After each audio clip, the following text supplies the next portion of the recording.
Hello and welcome back to another episode of Mystery Red Reads. I am your host, Mystery Red, and this is my disclaimer. This beta read in Concrete is at the author's request. This video is for learning purposes. Today we're looking at a piece of original fiction. We are looking at, oh my goodness, Infinite Shades by Crystal Committee, and we are on chapter 14. But I believe this is like part C of my read of chapter 14 because I'm now reading in 30-minute increments with a timer that I am starting right now. I have a playlist for Crystal Committee that you can view all of my reads and follow along there. And with that, we are going to get right in. So we're picking up on section 8, which is where I ended my last video. He's the watchdog, Riley asks. Oh my goodness. Okay, so it's kind of like, I think that might need to be a period. I thought there might be more because of the comma, but I think generally it just needed to be a period. Okay. He's the watchdog, Riley asks.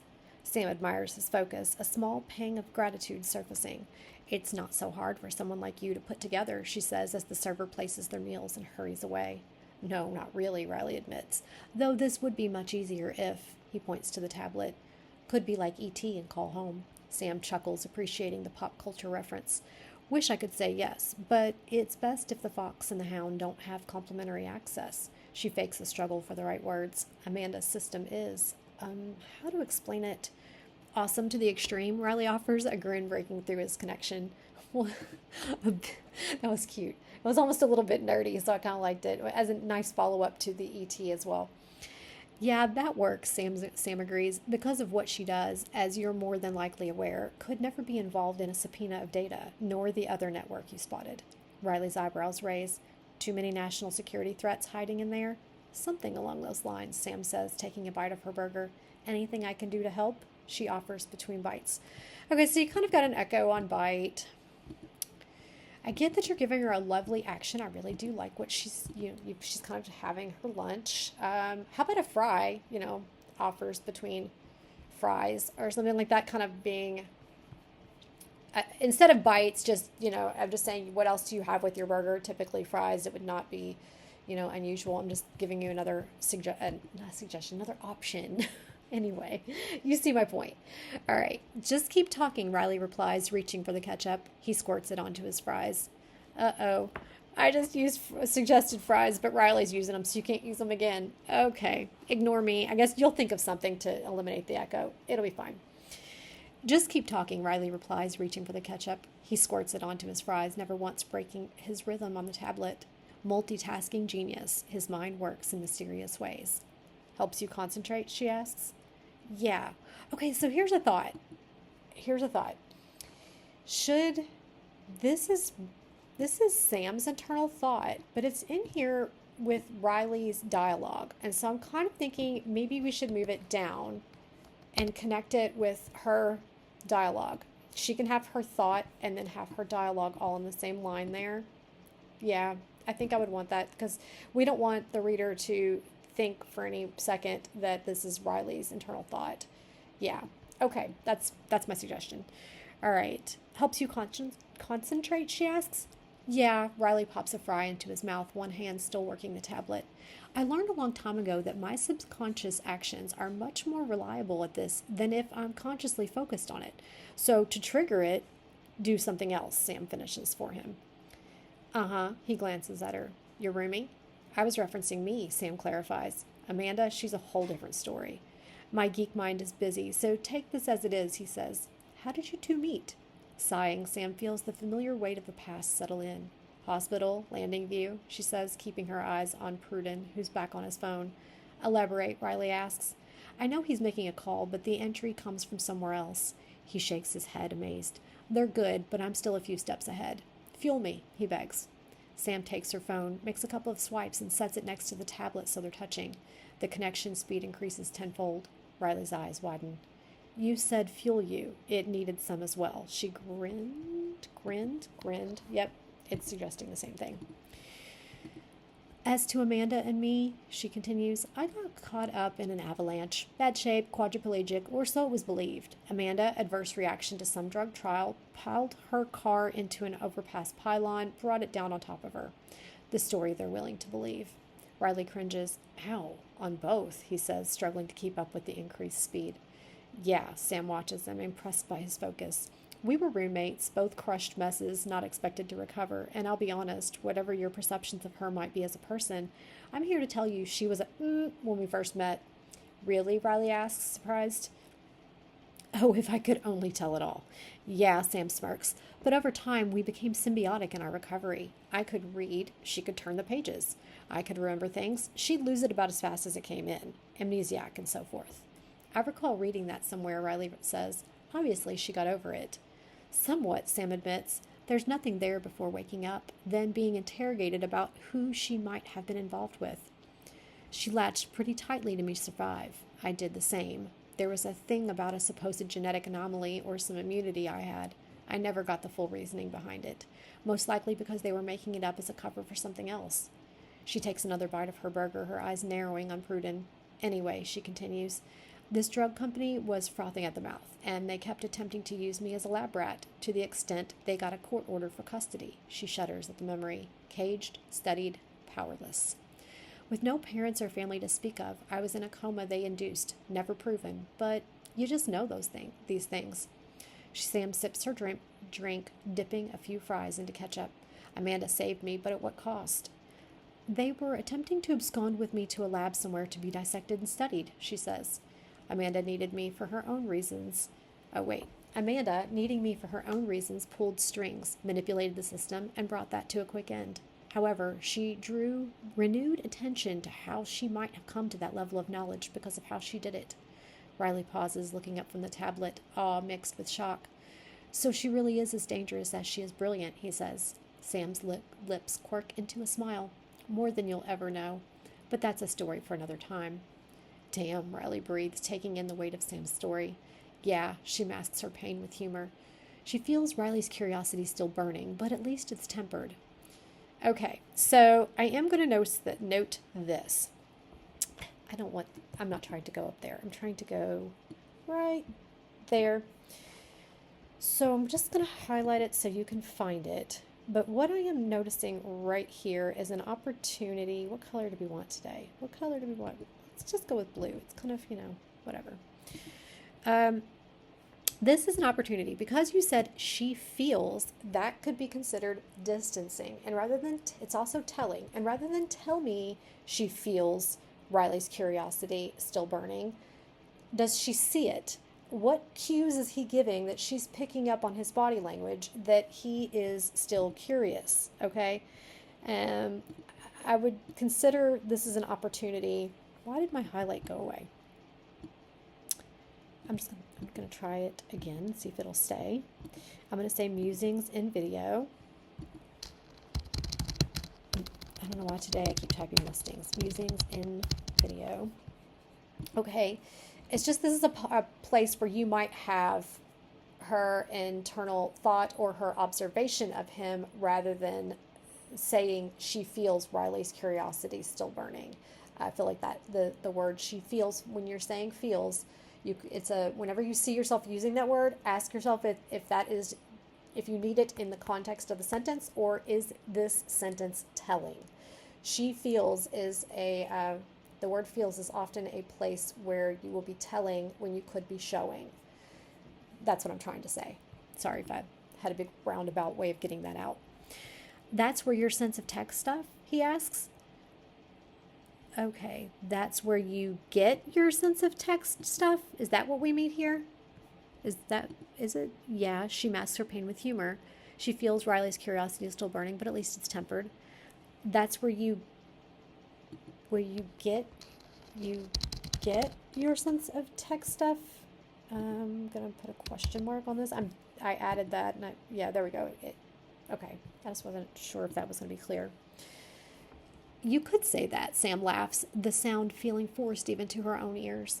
We all have our roots. Mine just run deeper, tangled in lies and secrets. How old were you then? Her, if you don't mind, Riley continues. Oh boy, I feel like he's opening a can of worms with that. According to legal documents, I was 17, she replies. Old enough to be responsible for things I never wanted. Amanda, hard to say, and I'd be breaking a cardinal rule by putting a number on a woman's age. A guesstimate was made since she couldn't remember herself, and an identity created anew. Why there's no actual record of her pre-then, Riley concludes. Sam's lips quirk in a self-assured smile. Yeah. Okay, so I kind of am missing the word that, and I'm able to follow it because I kind of write with the same way you're writing right there and just being like not having that extra word, but I don't know how the majority of readers are going to feel about it. So I'm tucking it in there for you to consider both ways. Maybe take a vote. Sam's lips quirk in a self-assured smile. Yeah, 17 still in high school, Riley asks. Duh, Sam teases.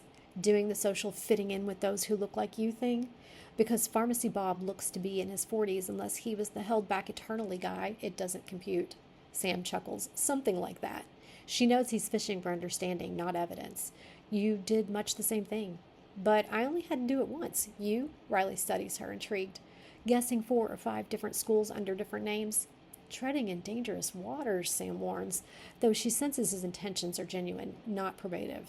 He seeks someone who understands. By appearances, I age slowly. It's not my fault, just the genetic makeup that is, well, me.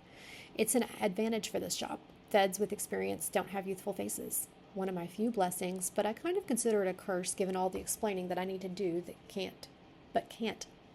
How many degrees did you have piled up by the time you left high school? He asks. Sam reads the admiration in his emotions. You checked up on me, she says. I would say she here because you've got Sam here, so I'm just going to make that little suggestion. This is reading really well, by the way. Okay. Her suspicion confirmed. Yeah, Riley grins, not denying it. You hide it well. Eidetic memory is my guess. Yeah, Sam admits. Cool, so you should be the one doing this, Riley says, getting ready to slide the tablet over. We've got grins, admits, says. I think we're doing well. But I think we talked about in the last video potentially screening for use of the word says and just kind of looking and seeing how frequently we're using it, how close together. Obviously, it's fine to use says and said multiple times, but I just would be aware of how closely together we're using it. I'm not going to go backwards. I'm just going to keep going. No, please, Sam. No, please. No, please. Sam protests, waving him off, aware that her abilities raise too many questions. It is way better if it's you. If you get stuck, I'll fill it in for you. But it has to have your signature attached if it's going to hold up, she pauses. You've got quite the memory. It's known and explainable in court. Riley's eyes light up, but he shakes his head. Doesn't work when I talk about myself. Photographic. You figured that out, what, on day 3? 1, Sam says with a smirk, but wasn't keeping score. Riley meets her eyes. What do you mean yours wouldn't hold up? Sam hesitates, then leans in and whispers. Oops, I think we got an extra spot there. Leans in and whispers, you are now one of a handful in the know. National security secret. Riley's eyes widen. Cool. Not as much as you'd think, Sam replies. Carries a huge amount of baggage, most of which shouldn't be put under a microscope. Too many questions with answers I cannot provide, thus landing me in jail on contempt charges or worse. I'll let my imagination run on that and drop it, Riley says. Avalanche, huh? Couldn't have guessed that one. Definitely didn't hear about it. You were on the East Coast, I on the West. It wasn't big news, Sam explains. My dad worked in search and rescue. I aspired to be like him, so I begged to go up there with him. Figured we'd be the awesomest thing ever to meet the backwoods. Oh, this is going to be hard. I laid out the navigation and plotted the weak points. Wow, was I wrong. Shh, happens. Mother Nature is who she is, completely unpredictable. The mountain came down, buried me, snapped my neck, crushed and killed my dad, never found him. Oh. Bleep, Riley says. I'm sorry, that sucks. Yeah, Sam agrees, letting the emotion hang in the air. That's when the ASAC and I first met. Investigating, Riley poses. Uh-huh.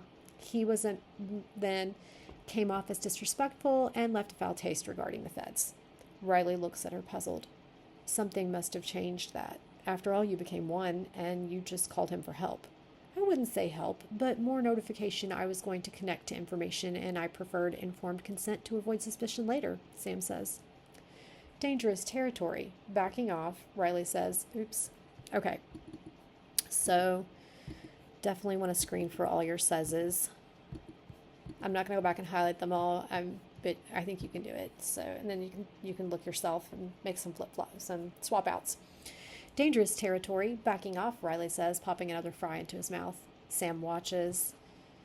Sam watches him, sensing his work slowing. He's overthinking. Time to throw a lifeline to focus. Amanda, not knowing who she was before, resulted in Patriot Act level activities, Sam explains. The kind of surveillance that strips a person of every last shred of privacy. I was the closest and only thing she had, so I got sucked in by association. I disagreed with the means used to achieve the ends. Riley pauses, mulling over her words. Cared enough to make sure it didn't happen to someone else. Sam's lips curve into a smile. Exactly. Riley takes a breath. I'm almost done here, but one more question. Sure, Sam says, sensing it's safe. SAC Garrett, you two are close? He asks, and Sam feels her defenses shoot up. Left field much? She deflects. Riley, though, pushes the tablet toward her, signaling he's finished. Not really. The warrant used to clear all that was originally on him, expounded over time, green lights all the way once I got off the starting line. He pauses. You're included in the one hop list, which is for relatives and loved ones. Tried to get more details, but hit the super classified 12-foot solid cement wall. 12 foot, Sam raises an eyebrow, stalling. The implied security around it, nuclear bomb shelter multiplied by a few factors, Riley says, using his finger to wipe some sauce from the corner of his mouth. Okay, Sam replies, covering her discomfort. How far did you get before they closed it down, she asks. Riley hesitates, then makes as if to hand her the tablet before pulling it back. I want the collar on this. Sam studies him, feeling his need for recognition, the desire for validation. Understandable, but dangerous. Tap a little space right there. You sure? She asks, giving him a moment to reconsider. Yeah, he says, standing his ground. Sam hides a smile, feeling a glimmer of respect. Ambition tempered with conscience. I'll ask one more time, but before I do, I'm going to give you this. She takes a breath, making it seem like she's revealing something deeply personal. Time to tip the scales. The SAC was an old family friend of both my parents. Upon their respective deaths, he was the closest thing I had. When my father died, he came to my bedside with all of his baggage, most pointedly, ASAC Steiner. Sam continues, I didn't know who Garrett was other than some guy who had passed through our lives on occasion. However, I latched on, and I think he did as well. So while we don't interact that way because we don't know how, some, like ASAC Steiner, are aware and attempt to exploit it. Her voice drops. The collar is yours if you want it, but my advice, let Steiner have it. Riley's eyes narrow. Why? He defends. I'm pausing myself because as I'm reading this revelation, like, she's given him some truth. Obviously, there was some, she sold him the line, the cover story for the whole avalanche scene and what happened there. But she's given him some truth as far as I, the reader, knows, in what she's telling him in this paragraph. This is really personal, and she's telling him the truth, and so she's having some trust in him. She's made a decision to trust him. Interesting. Okay. Riley's eyes narrow. Why? He defends. You put the straw on the top of the camel that broke its back, but he and his team put the other 1,000 strands that allowed it to happen. They laid the groundwork. It's thankless work and should be appreciated, not pushed aside. I'm not pushing it aside, he argues, taking another bite of his burger. But I made all that happen. Because I brought you along, Sam counters. You didn't do this by yourself. She pulls out her phone, holding her finger over the connect button. Who are you calling? He asks. Depends on you and your choice, she replies. You hold the power now, the choice. I'm trusting you to make the wise one. See it as a team effort. You get to talk to a fellow teammate. And if I don't? Yeah, you get to speak to your idol, but with the umbrella of you single-handedly took credit for making her life difficult, Sam warns. Knowing her as I do, I don't think she'll take too kindly to that. You could resort to blackmail, he asks. No, Sam says. The rare ability to stand on the precipice of a decision and evaluate both sides for consequences before making a choice. It's yours. She slides the phone toward him. Clemens, he stutters, emotions swirling, wanting both justice and recognition. Tough spot to be in, but I can't make it for him. Life-altering moment. Can't help you. Riley's eyes search hers. If you were me, he asks. Sam reads that he's vulnerable and afraid, leaning toward the selfish choice. I'm not, she replies. I made my choice. Make yours. Okay, what did you choose? Riley hesitates. We're not the same, Sam says, but not so different either. You see something in me, otherwise I wouldn't be here, he pauses. I figured out why you were at the academy and in our group. Doesn't change the fact that this is your choice, Sam states, giving him one last push. It's his path to walk. I don't believe in destiny, but decisions do shape the illusion either before or after. Help me with it being an informed decision, he wavers. I've given you what I can be provided. The rest is up to you. Sometimes the hardest choices have to be made alone. Riley's hands shake. I can't. Okay, Sam retrieves her phone, preparing to make the call. She senses his fear. There it is. It's not failure, it's fear of consequence. Don't let me? Don't let me, Riley asks as his hand inches toward the phone. Sam slides the phone into his grasp. Okay, so we kind of got, they're sliding it back and forth across the table. We got an echo on phone. Sam pushes it into his grasp. I think you could make it an it here because we've got the noun named here. I think it would be okay. They're kind of shoving it back and forth. I've got that visual going on. Word of advice, don't call her ma'am. Hates it. Riley takes a deep breath, staring at the call button. Like you on the ma'am, he mutters, trying to summon the courage. Sam senses his struggle. He's so close. I'll leave you to it, she says, pulling her car keys and dropping them with enough money on the table to cover their meal. Time to step back. She moves out of the booth, pats him on the back, and heads for the exit. Sometimes letting go is the best help you can offer. As she moves toward the door, the server catches her attention, leaning in to whisper as she slips a phone into Sam's pocket. I was told to give this to you. Thank you, Sam replies, playing it off as checking the bill. Outside, Sam walks down the street. A taxicab pulls up, the window rolling down. The driver signals her over. Sam, the driver asks. Yeah, she replies, her guard up. Fare is paid. Might I give you a ride? He offers, I would say he, the driver. He, because we have an echo on the driver.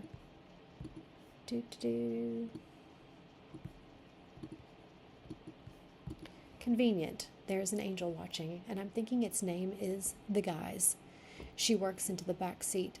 Thanks, she says. I don't know if you even need that, because, I mean, it's her. We're with her thoughts and stuff, so we could just have it there. Kind of redundant. I don't know. Where might I drop you off? The gentleman said. I get it now. Okay, so when I first read that, the gentleman said, wherever it's covered. Something about the wording of this is, I know what it means now, but when I initially read it, it seemed like something was missing, but now I understand it. Let me try it. Where might I drop you off? The gentleman said, wherever is covered. It's covered. Wherever you want to go is covered. Yes, maybe, just to be super clear to your readers so that it doesn't come across that way, maybe, wherever you want. I kind of want to say, what do the cab drivers call the person who orders the cab? I mean, it's their customer. But is there like some cabbie term for it or something? You know what I'm saying? Like the guy that booked me said it's covered. Said wherever you want to go is covered. You get the idea. So, okay, we're going to keep going. Oh, but I am going to note we've got another says. And so there's a says up here, and that's the one I told you to omit or suggested omitting. Okay, police department, downtown office. Take your time, Sam instructs. The more time, the better. She pulls out the phone she'd been given and dials a number. The driver closes the plexiglass partition, granting her privacy. Hello, a male voice answers. Chavez, it's Clemens, Sam says. See, there we have another one. I'm just going to highlight it as I go. Hey, sorry, I didn't recognize the number, he replies. Not my phone, Sam explains. Listen, I need a favor. I don't know if you're looking to cut words or not. I don't know your word count situation, but that's a suggestion anyway. Name it, he says without a hesitation. Okay. In my desk, in the bullpen, there's a thumb drive. Grab the black one and meet me outside the PD station downtown. Don't let anyone else know where you're going. Not a problem. Black one, got it. Anything else? That's it, thanks, Sam says, then disconnects. Okay, one piece in place. She dials another number, the monotone ringing filling the silence until a deep male voice answers. Detective Bryant. It's Agent Clemens. We spoke the other day. I recall, but Bryant trails off, confused. Not my usual number, Sam explains. I was forced to use another phone. I'm heading your way. I have to make this short, so I apologize now. I have a name and what you're looking for to bust the case wide open, but I'm afraid it has some strings attached. Does it come any other way? He asks. No, the plan was to use me as the bridge between the locals and the Bureau on this, but I'm afraid things have changed, and I'll be more of a hindrance than a help. I'm sure there's an explanation behind that, Bryant asks, disappointment evident. Long one, Sam says, which probably won't be shared with you. Bryant sighs. Used to it. I'm in no position right now. They don't trust me. Is there a plan B? It's in the works, Sam assures him. I'm going to introduce you to Chavez, a good man and better agent with a mindset that will make this natural for him and comfortable for them once he has the in. I think we have 2 periods there. Okay. Means of doing what? Bryant asks, his tone skeptical. He'll need some guidance in making a spectacle, she explains, but I'm going to burn my weak bridge so he can fill the gap with a more robust version. Bryant's confusion lingers. I hear what you're saying, but I wouldn't know where to begin, he admits. Of course you don't. This isn't a familiar play for most. I'm just asking you to trust your instincts. If for any reason they're wrong, which they're not, I'll correct them. I'm sorry, he says, not quite grasping her reassurance. I almost read that as resonance, don't ask me why. Sam lets out a heavy sigh. Have you received the goods on Pruden yet? She asks, shifting gears. Who? Bryant's confusion deepens. That'd be a no, she says. Timing is everything. It'll be coming. It's huge. I'm involved. Tip the scales. Dropped it full on in your, or the department's lab. She corrects herself. She feels Bryant faltering, and that she needs to make her point clear. Can't be the bridge if I'm part of the support, so I'm giving you someone else. Okay. That actually read very well, in my opinion. Very well. I think it read really well. So, on that note, I am going to end here, and I will see you guys on chapter 15. We're on to chapter 15 on my next video. So I'll talk to you guys soon. See you next time on Mystery Red Reads.